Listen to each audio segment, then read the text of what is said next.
اس video میں ہم اس ہستی کے متعلق جانیں گے جن کا واقعہ قرآن مجید میں یونس اور توریت میں جونہ کے نام سے آیا ہے۔ تاریخ میں آسوری قوم ایک عظیم اور طاقتور قوم کی حیثیت سے جانی جاتی ہے جس کا دارالحکومت اشور تھا۔ اشوری دراصل بنی اسرائیل کے نسل سے تعلق رکھتے تھے جو بخت نصر کے حملے کے بعد غلام بنا کر بابل اور عراق لائے گئے تھے۔ اس زمانے میں دریائے دجلہ کے کنارے نینوا نامی ایک چھوٹی سی بستی تھی۔ اشور کے کسی بادشاہ نے ایک دیوتا کے نام پر نینوا میں ایک مندر بنوایا۔ رفتہ رفتہ دوسرے بادشاہوں نے بھی مندر اور عمارتیں بنانا شروع کر دی اور ایک دور ایسا آیا کہ یہ چھوٹا سا علاقہ سلطنت اشوریہ کے عظیم الشان دارالسلطنت میں تبدیل ہو گیا۔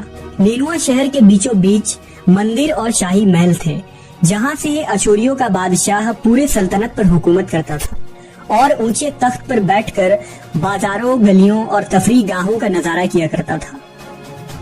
اشور کے مغربی علاقے میں لہلہاتے کھیت تھے۔ پورا شہر درختوں اور باغات سے سرسبز و شاداب تھا۔ اشوریہ لوگ پتھر تراشنے کے فن میں بھی ماہر تھے، لہذا جگہ جگہ سنگ مرمر کے دیواروں پر انہوں نے اپنے دیوتاؤں کے نقش و نگار بنا رکھے تھے۔ مختصر یہ کہ نینوا تہذیب و تمدن کے لحاظ سے انتہائی ترقی یافتہ شہر تھا۔ اشودر دیوتا ان کا سب سے بڑا دیوتا تھا۔ نیز یہ لوگ بادشاہ کو بھی خدا کا درجہ دیا کرتے تھے۔ یہ لوگ بت پرستی اور کفر و شرک میں مبتلا تھے۔ اس وقت نینوا کی آبادی 1 لاکھ سے زیادہ تھی اور یہ 700 قبل مسیح کا زمانہ تھا۔ اللہ نے اس زمانے میں اس قوم کی ہدایت کے لیے حضرت یونس علیہ السلام کو بھیجا۔ حضرت یونس کا پورا نام یونس ابن متا تھا۔ آپ حضرت ہود علیہ السلام کی اولاد میں سے تھے، جبکہ بعض مفسرین نے لکھا ہے کہ یونس علیہ السلام کا تعلق بنی اسرائیل سے تھا۔ آپ حضرت یوسف کے چھوٹے بھائی بن یامین کے بیٹے تھے۔ جب آپ کو نبوت ملی اس وقت آپ کی عمر 28 سال تھی۔ آپ پر ایک صحیفہ بھی نازل ہوا جو توریت میں یونہ کے نام سے موجود ہے۔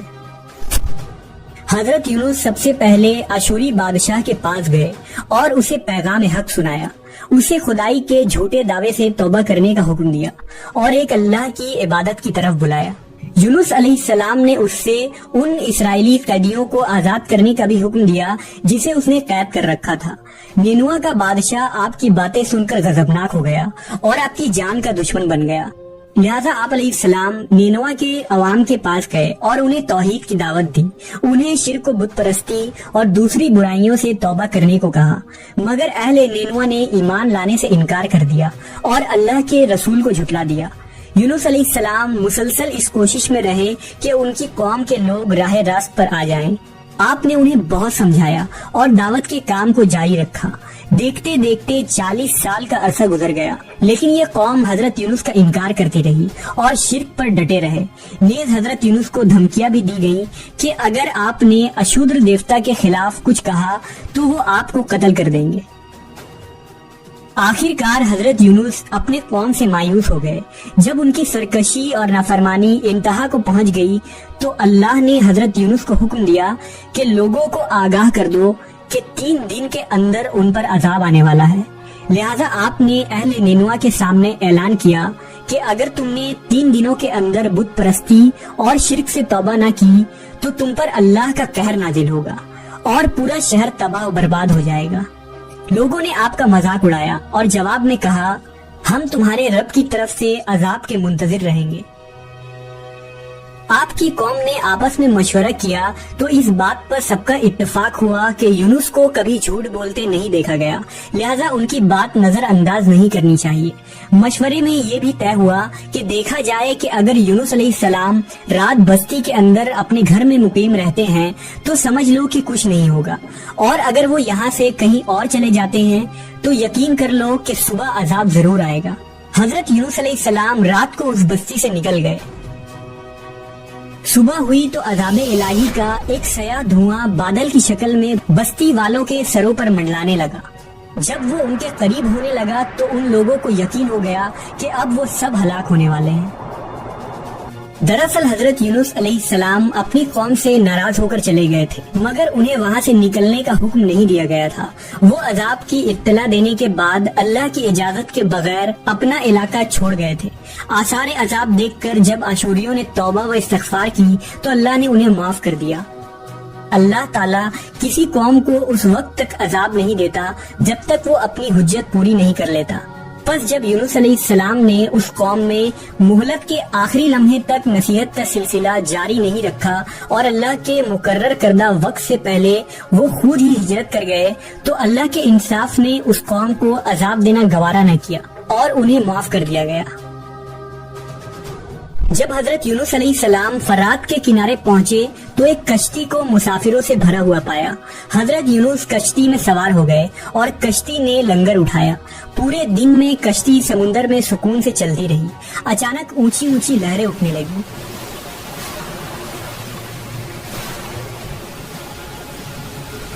लोगों ने अपना साजो सामान समुंदर में फेंक दिया कि कश्ती का बोझ कम हो जाए, लेकिन कश्ती का बोझ फिर भी कम न हुआ।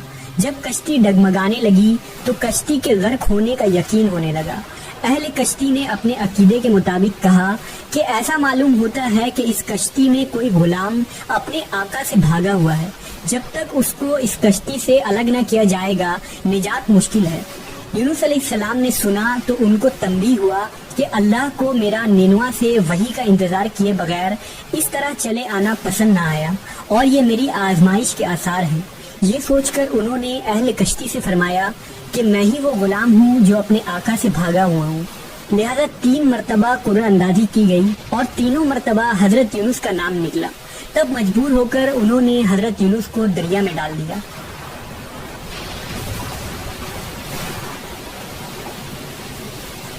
उस वक्त अल्लाह ने एक बड़ी मछली को हुक्म दिया कि उन्हें निगल लो, ये तुम्हारी गजा नहीं है, इसलिए उनके जिस्म पर कोई तकलीफ नहीं होनी चाहिए।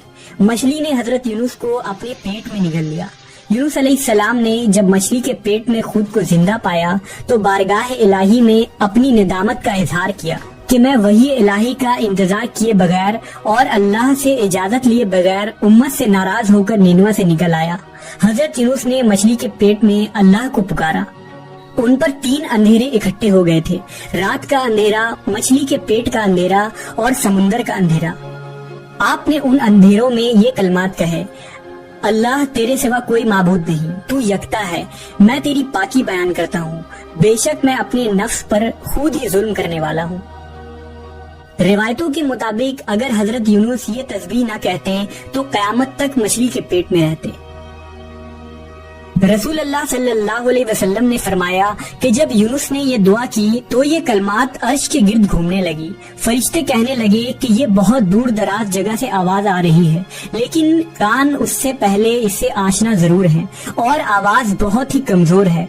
अल्लाह ने हजरत यूनुस की दर्द भरी आवाज को सुना तो फरमाया, क्या तुम इस आवाज को नहीं पहचानते? उन्होंने कहा नहीं। फरमाया, ये मेरे बंदे यूनुस की आवाज है। फरिश्ते ने कहा, ये वही यूनुस है जिसकी पाक अमल कबूल शुदा हर रोज तेरी तरफ चढ़ते थे। ए अल्लाह, मुसीबत के वक्त उस पर रहम कर। तो उस वक्त अल्लाह ने मछली को हुक्म दिया कि वो आपको बगैर किसी तकलीफ के समुंदर के किनारे उगल दे। रिवायतों के मुताबिक यूनुस अलैहिस्सलाम 40 दिन उस मछली के पेट में रहे और उसके बाद अल्लाह के हुक्म से उस मछली ने आपको समुंदर के किनारे उगल दिया। मछली के पेट में रहने की वजह से आपका जिस्म ऐसा हो गया था जैसे कि परिंदा का पैदाशुदा बच्चा जिसका जिस्म नरम होता है और जिस्म पर बाल तक नहीं थे। गर्ज हजरत यूनुस बहुत ही कमजोर और नातवा हालत में खुश्की पर डाल दिए गए थे। इसके बाद अल्लाह ने समुंदर के किनारे पर एक बेलदार दरख्त उगाया। रिवायतों के मुताबिक वो कद्दू का पौधा था जिसके जरिए हजरत यूनुस अलैहिस्सलाम पर साया हो गया। इसके अलावा अल्लाह ने एक जंगली बकरी भेज दी जो जमीन की घास और जड़ी बूटियां खाती थी और सुबह व शाम आपको दूध पिलाती थी, यहाँ तक कि आप तंदुरुस्त हो गए। हजरत यूनुस दरख्त के उस साए में झोपड़ी बनाकर रहने लगे। यूनुस अलैहिस्सलाम की कौम उन्हें तलाश करती हुई एक दिन उस साहिल के किनारे पहुँच गई और उन्होंने आपको देख लिया।